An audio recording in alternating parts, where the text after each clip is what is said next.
Resident Evil 1. Ah, the classic survival horror that taught us two things. Zombies are terrifying, and claustrophobic mansions are basically just evil IKEA stores. The story kicks off in the Arklay Mountains near Raccoon City, where STARS, that's Special Tactics and Rescue Service, not a boy band, are investigating a series of gruesome murders. Cue the ominous music, and yes, that's our first jump scare, even before we open the door. You've got your main cast: Jill Valentine, the clever and resourceful member, and Chris Redfield, who looks like he bench presses everything in Raccoon City, including zombies. They're the point of view characters, and if you pick Jill, expect more puzzles. Pick Chris, and well, let's just say zombies don't get as much of a chance to scream. So, our heroes enter the Spencer Mansion. Big mistake. The mansion is full of puzzles, secret doors, and biological monstrosities. You might think a locked door in a mansion is a design flaw. Nope, it's a lesson in survival horror 101. Find a key, avoid monsters, and always check the portraits. Some of them are more than just creepy decoration. And then there are the zombies.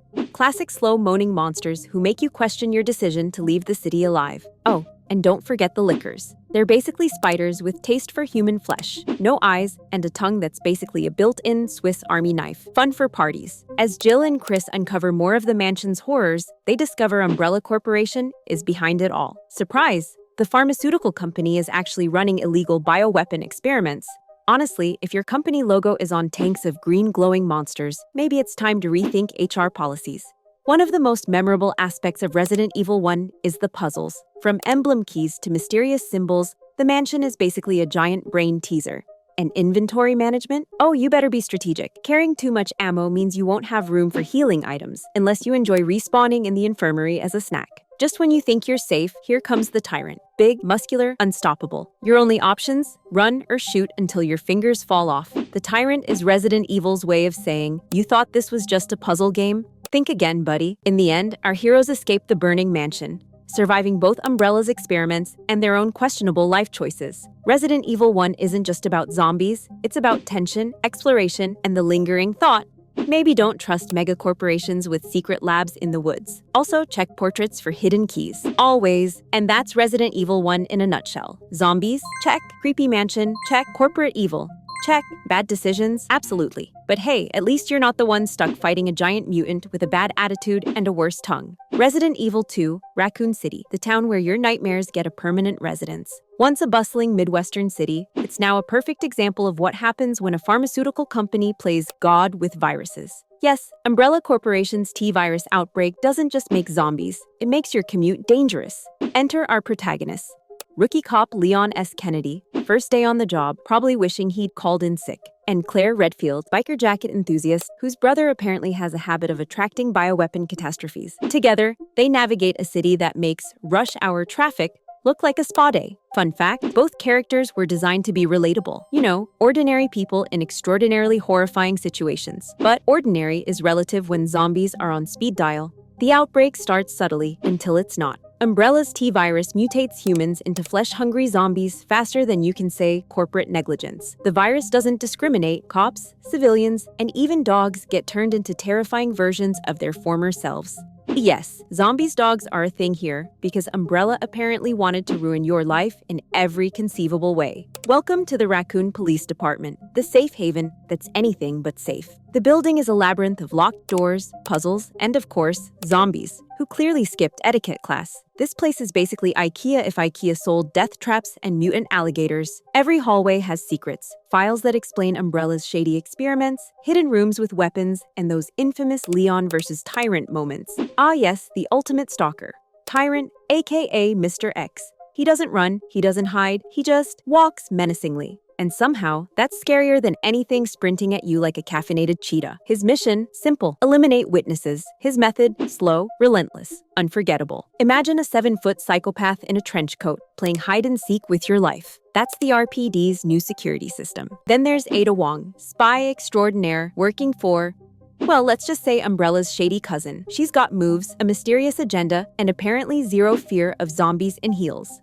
Her presence reminds us that Umbrella's evil plans aren't just about zombies, they're about controlling bioweapons for profit. Honestly, it's corporate espionage with a side of necrosis. Not all zombies are created equal. The T-virus mutates its hosts based on stress, environment, and apparently, bad luck. Standard zombies are slow, clumsy, but still deadly if you underestimate them. Lickers are blind but agile, and basically gymnasts on steroids. And G. Birkin, lab experiment, proof that Umbrella skips safety testing in favor of giant monster mode. It's basically evolution, but with more screaming. Both Leon and Claire have unique paths. Leon's journey is action-heavy, dodging tyrant, making choices that scream rookie mistake meets hero energy. Claire's is investigative, uncovering Umbrella's horrors and saving civilians, proving that badassery doesn't require a uniform. The intertwining stories reveal not just survival, but the human cost of corporate greed. And yes, it makes for some really tense elevator rides. Eventually, Umbrella's mansion-sized mistakes catch up to them. Leon and Claire manage to escape, the labs explode,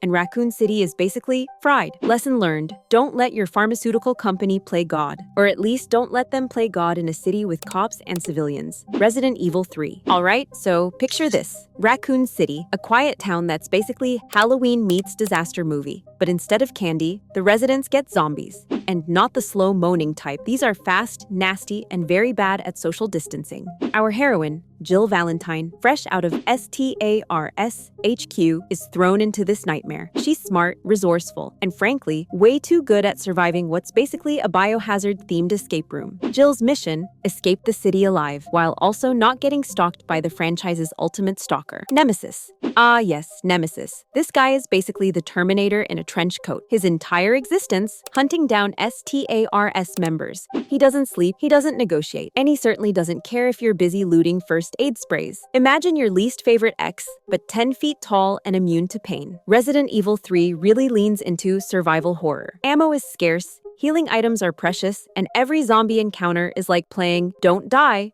or Do. That's fine too. The tension is constant. Unlike RE2, which has a more methodical pace, this game wants you to sprint, dodge, and occasionally panic. The story takes us through Raccoon City's destruction in real time. Umbrella Corporation, totally responsible. The T-virus outbreak, terrifyingly fast. And the city itself, more walls and rubble than a Lego set after a toddler tantrum. Everything is collapsing around Jill, and you can feel the panic in every step. Thankfully, she isn't completely alone. Enter Carlos Oliveira, a charming yet slightly overconfident Umbrella soldier. He helps Jill fight, but also reminds us that even in a zombie apocalypse, people still try bad jokes. Seriously, Carlos, it's not the time for puns. And of course, Nemesis keeps escalating. First, he's smashing doors, then cars, then rockets. This is Resident Evil 3 in a nutshell. The game keeps saying, you think you're safe? Think again, and just when you think he's down, boom, he's back. Like a horror movie villain who took a crash course in parkour. By the end, Jill escapes, city burning, Umbrella exposed, and Nemesis. Well, Nemesis gets dramatic. The destruction of Raccoon City is complete, and Jill survives to prove that STARS members don't just survive. They thrive under extreme stress and terrible life choices. Resident Evil 4 isn't just a game. It's basically survival horror's equivalent of a roller coaster that keeps flipping you upside down. You play as Leon Kennedy, the ever-confident government agent who somehow never got a real job. Your mission: rescue the president's daughter, Ashley Graham, from a creepy Spanish village that makes you question if vacation rentals were a bad idea in the first place. From the moment you arrive, things are weird. The villagers aren't your average NPCs. They're ganados, infected with the mysterious Las Plagas parasite. Basically, think of it as a brainwashing zombie makeover, but with more yelling and less charm. Every corner is a jump scare waiting to happen. And yes, every window could be hiding a chainsaw-wielding dude, because apparently, carpentry is the new hobby of evil cults. Speaking of chainsaws, one of RE4's most iconic moments is the chainsaw Ganado. He's the game's way of saying, relax, nothing bad could happen. Oh wait, it's equal parts horrifying and oddly satisfying when you finally take him down. Also, bonus points for the sound design. Chainsaws have never been this terrifying or this on point in a video game since. And then there's the merchant. He pops up like the game's cheeky little capitalism mascot. Got some rare weapons for sale, stranger? Yes, please. And yes, he's basically your savior because carrying a knife isn't cutting it in this village. Literally. The plot thickens when we learn about Las Plagas. This parasite doesn't just turn villagers into angry versions of themselves. It's part of a sinister plan by the cult Los Iluminados. They want global domination, naturally, because when you can infect infect random villagers to attack government agents, why stop there? Leon fights through forests, castles, and laboratories that are more twisty than a soap opera plotline. The dynamic between Leon and Ashley adds a tense layer. Escort missions are infamous, and RE4 somehow made them exciting. You can't just leave her behind. She's like that one friend who insists on carrying a backpack full of plot essentials while you dodge monster attacks. The climax is Leon versus Osmond Sadler, the cult leader with a taste for epic monologues and parasitic horror. RE4 makes this final battle a spectacle, blending action and horror perfectly. By the time you finish, your heart is racing, your hands are sore, and you're questioning why your life isn't this cinematic. Alright, let's dive into Resident Evil 5, the game where Chris Redfield finally gets a tan, and Shiva proves she's not just there for backup. Set in the scorching deserts of Africa, RE5 isn't just about zombies. It's about bioterrorism, moral ambiguity, and questionable fashion choices for biohazard encounters. The story kicks off with Chris and Shiva investigating a bioorganic weapon outbreak. Unlike your usual zombie apocalypse stroll, this one's sponsored by Umbrella Corporation's sequel.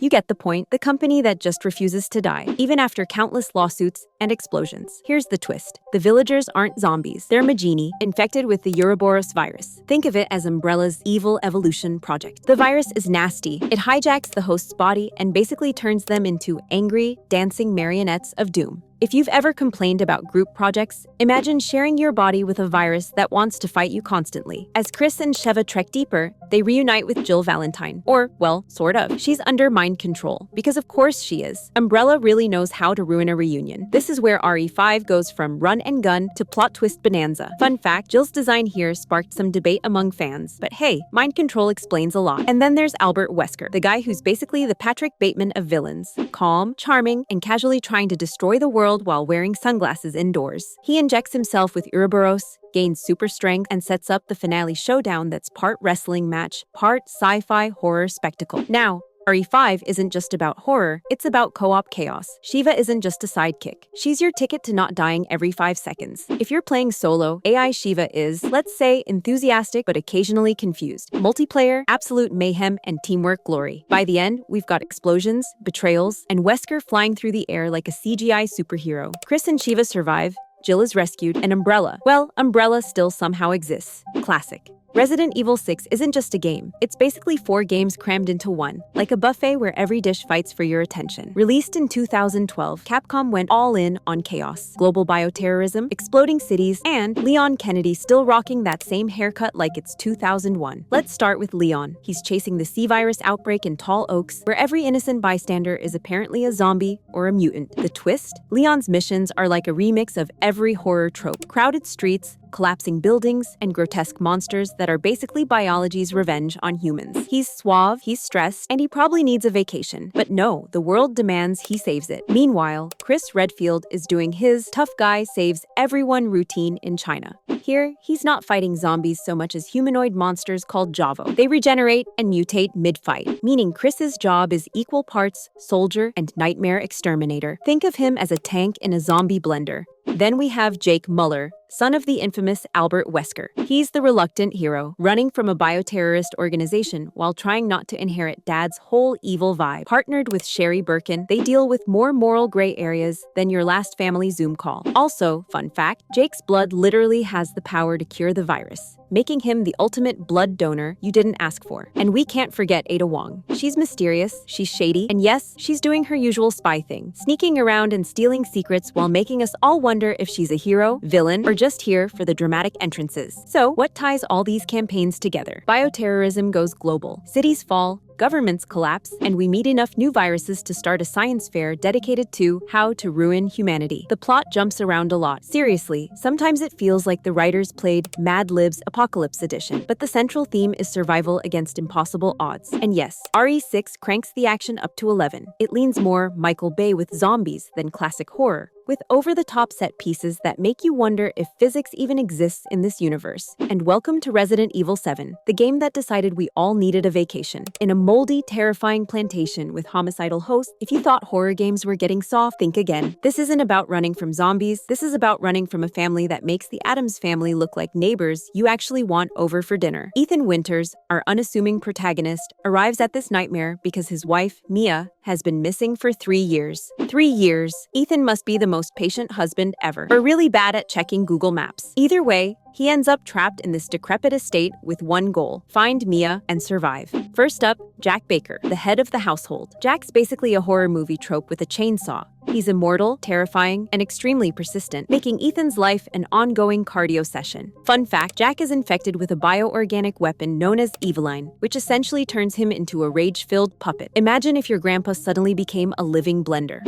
Eveline, the real villain of the story. At first, she seems like a sweet, innocent little girl, until you realize she's basically a superpowered, mind-controlling toddler who just wants everyone to be her family forever. And by forever, we mean enslaved under her will or turned into grotesque monsters. Eveline is a bioweapon designed by the sinister Umbrella Corporation, though by this point, they've mostly left the chaos to run wild like a poorly supervised science experiment. Mia, Ethan's wife, isn't exactly missing in the traditional sense. She's infected by Eveline and becomes a threat herself. It's a mix of horror and family drama. Your wife is trying to kill you while also looking like she wants a hug. Resident Evil 7 loves to make you feel conflicted. Let's not forget the molded, these creepy, fleshy enemies that pop up when you least expect them. They're like gelatinous nightmares fused with human resentment. Each encounter is a tense ballet of dodging, shooting, and praying to whatever god is watching over Ethan's poor decisions. The game's structure cleverly mixes puzzle solving with survival horror. You'll be finding keys, dodging enemies, and discovering letters and recordings that slowly reveal the tragic history of the Bakers and Eveline. It's Resident Evil at its classic best. Part mystery, part terror, all of it sticky with grime. Now, here's the twist. The whole nightmare was orchestrated by Eveline trying to create her family. By the end, Ethan rescues Mia,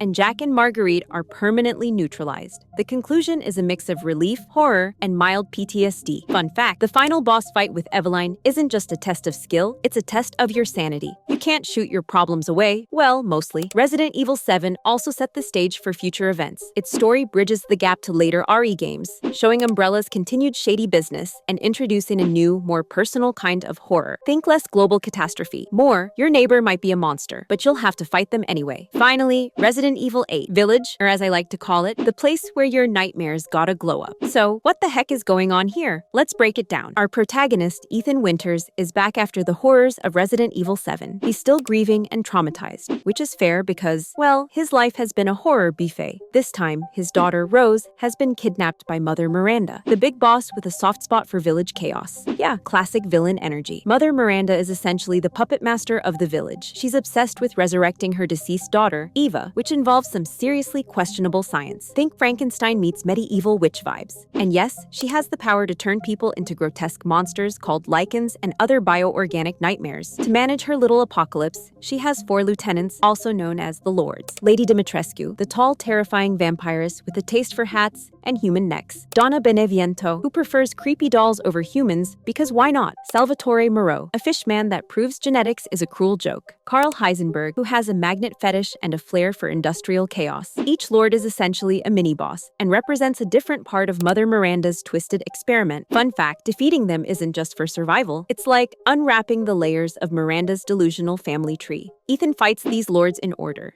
each battle more insane than the last. Lady D's castle, a vertical horror maze. Beneviento's house, puppets that will mess with your mind. Moreau's swamp, that thing stinks worse than a biohazard dumpster. And Heisenberg, he's a magnet-powered Tony Stark with anger management issues. Now, Rose. Turns out she's more than just a damsel in distress. She's the key to Mother Miranda's plan, because she inherited a special ability, essentially a superpowered version of the family curse. Think of her as a walking, crying nuclear bomb of biology. Ethan's goal isn't just rescue, it's survival against someone who's basically trying to recreate their perfect daughter at all costs. The climax? A proper Resident Evil finale.